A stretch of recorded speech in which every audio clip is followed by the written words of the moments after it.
Bonjour à toutes et à tous et bienvenue sur la 19e émission des éditions de Lettres intégrales où je réponds à vos questions. Question de Dino. D'où vient l'orgueil? Comme je l'ai expliqué dans mes livres et mes précédentes vidéos, le sentiment de supériorité vient de la rupture entre le principe féminin de réception de l'individu et son principe masculin d'émission qui a entraîné sa chute. L'orgueil vient toujours d'un manque d'amour réel de l'individu pour lui-même et pour les autres. Cette coupure d'amour venant de la chute est renforcée par une absence de ressenti de sa valeur réelle. La dévalorisation engendrée par la rupture avec son moi réel lui fait réitérer les schémas d'incapacité et de soumission que lui ont légués ses ancêtres. L'individu n'est plus en lien avec son potentiel de résolution individuelle réelle et cherche à compenser son manque en se revalorisant, par exemple à travers des connaissances apprises qui lui font croire qu'il est intelligent. Mais recracher ce qu'il a lu ou entendu n'est pas une preuve d'intelligence.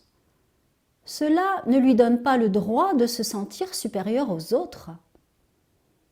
Un individu conscientisé, c'est-à-dire relié à son moi réel, et qui le manifeste, ne s'enorgueillit pas d'avoir appris certaines choses.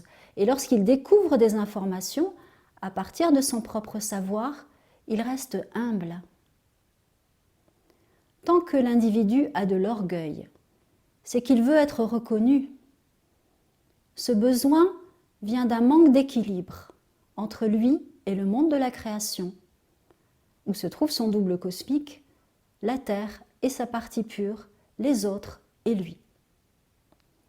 Il cherche à se mettre en avant parce qu'il ne voit plus l'importance de ce qui l'entoure. L'orgueil a pris la place de la vision juste de soi et des autres. La vision réelle doit être multidimensionnelle, c'est-à-dire qu'elle voit un élément autant qu'un autre. Lorsque l'individu se sent supérieur aux autres, c'est qu'il outrepasse sa place parmi les autres et dans l'univers. L'orgueil permet à l'individu inconscient de rehausser son estime de lui-même, mais il réentraînera une polarité, la dévalorisation. L'estime de soi réelle provient d'un équilibre intérieur entre la réception et l'émission simultanée de sa vibration identitaire réelle. Alors, le jugement de soi et de l'autre disparaît. La déstabilisation de l'harmonie engendre l'orgueil qui provoque encore une disharmonie plus importante. Les conséquences de l'orgueil sont la déstructuration de l'harmonie primordiale. L'être humain, s'il ne retrouve pas son humilité réelle à partir de son identité réelle, ne pourra jamais installer la paix en lui et autour de lui. Voir la réalité telle qu'elle est la condition pour ne pas juger la situation, l'autre et soi. C'est se comporter de façon juste. Pour cela, outre le fait de mettre l'équilibre indispensable entre tout, il sera nécessaire de se libérer des énergies de peur de ne pas exister. La peur de mourir physiquement est la cause principale du désir de se mettre au-dessus de soi. Même les personnes qui savent qu'il existe une vie après la mort arrivent difficilement à concevoir totalement que l'âme continue à vivre sur un autre plan. La raison en est qu'elles sont coupées du ressenti des plans de vie qui accueillent les âmes parce que le taux énergétique de la matière est devenu très bas. L'être humain ne doit plus se laisser nourrir par l'énergie de la matière, mais il est nécessaire qu'il la transcende à travers son identité réelle. Question de Brigitte. Pouvez-vous nous parler de l'importance de la réparation de nos erreurs, des souffrances ressenties ou infligées à autrui, aux animaux, à la terre, etc. Vous pouvez réécouter la 3e émission des réponses aux questions où j'ai répondu en partie à une question sur la réparation, mais je vais ici approfondir. Un dommage causé a toujours sa répercussion. C'est la loi de cause à effet. Afin qu'une personne ne ressente pas l'impact de l'attaque impulsée par autrui, elle devra être totalement immunisée de toute énergie de mort et avoir suffisamment de vitalité physique pour que ses corps subtils ou son corps subtil, si son niveau est très élevé, ne soit pas atteint. Cette vitalité est un rempart précieux qui la protégera des énergies contraires à la vie. Le manque de vitalité provient d'une impossibilité d'incarner totalement l'énergie de vie. Afin d'y remédier, l'individu devra réussir à faire sa place malgré tout ce qui pourrait l'en empêcher. Mais il sera également important qu'il déjoue toute tentative de rejet sur sa personne. En effet, tant que l'énergie de rejet persiste, l'individu est impacté, malgré lui, par une opposition à sa vie. Celle-ci peut faire partie de son karma, mais elle peut aussi être une résurgence d'une impossibilité de vivre amenée par des énergies qui se sont opposées à sa venue au monde.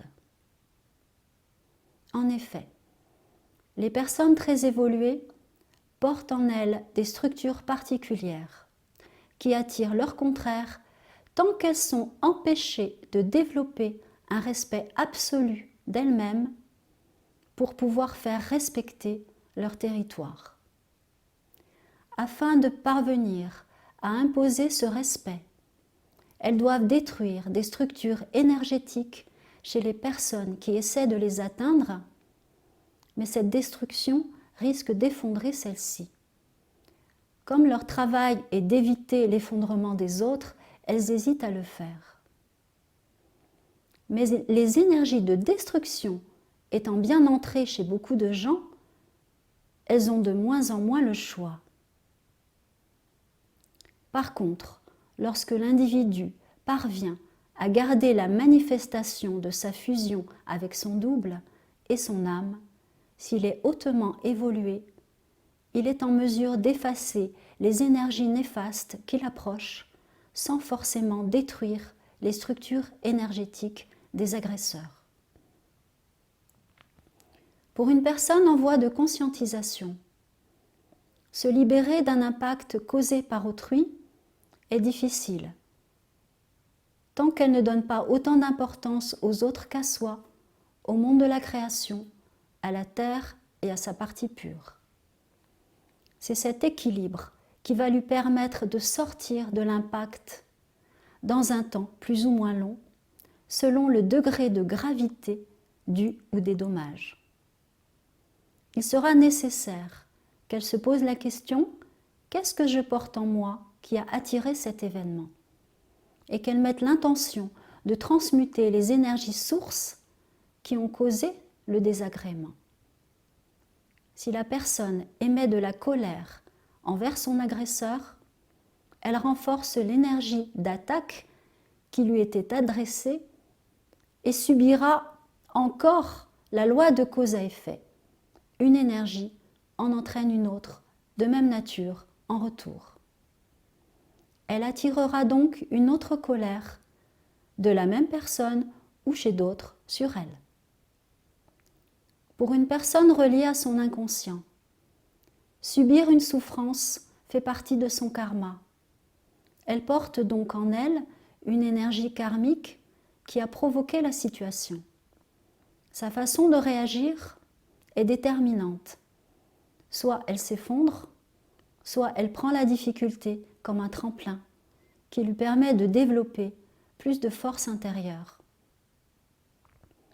Pour la personne qui cause un dommage, elle provoquera forcément aussi des dommages collatéraux. Si elle ne fait pas de travail en lien avec son double éthérique, la seule façon de réparer sera d'agir dans la matière pour minimiser les dégâts. Mais les énergies continuent à exister et à faire des dégâts.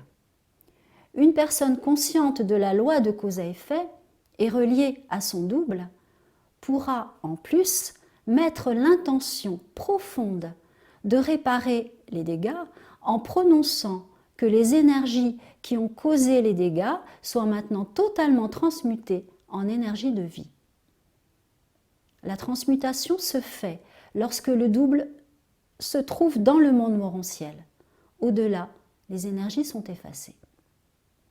Il sera évidemment presque toujours nécessaire qu'elle répare également par des actes concrets. Les souffrances infligées aux animaux font d'énormes dégâts.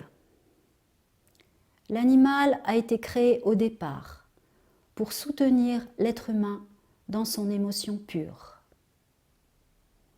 Or, depuis sa chute, lorsqu'il est tombé dans le pouvoir et donc le non-respect, il a commencé à se nourrir de lui pour essayer de récupérer l'émotion qu'il n'arrivait plus à maintenir. Le fait d'utiliser l'animal pour faire des expériences médicales a renforcé la cruauté de l'homme. Les animaux tués pour faire des vêtements, la façon dont ils sont parqués et tués pour être mangés, est devenue totalement normale pour la plupart des gens, parce que leur sensibilité vis-à-vis d'eux a été coupée partiellement ou totalement.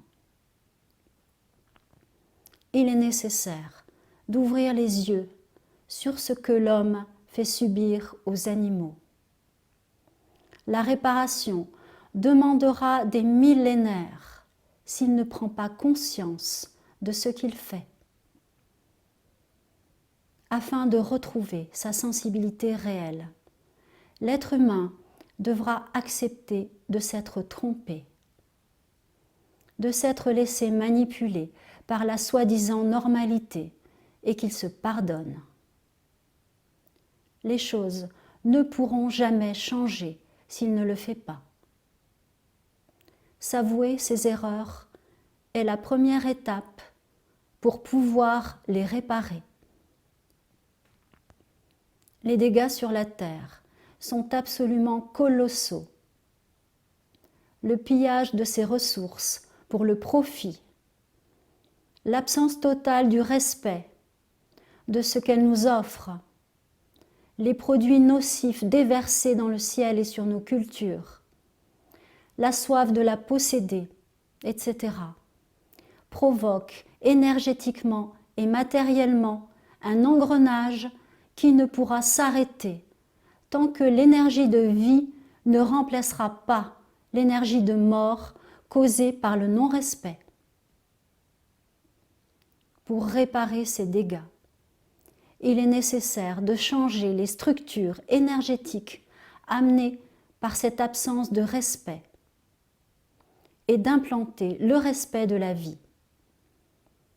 Mais pour cela, il faudra que les humains sortent de leur aveuglement et portent en eux la vie, ce qui veut dire qu'il faudrait que cette énergie puisse entrer et se manifester, ne serait-ce que chez une poignée d'individus, et que leur impact soit total.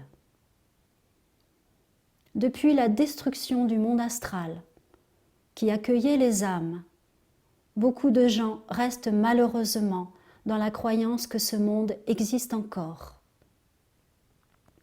Les zones de vie qui l'ont remplacé, administrées par des forces du monde de la création, pourront avoir beaucoup plus d'impact sur la Terre si les êtres humains ne se relient plus à l'image du monde astral qui les maintient dans l'illusion.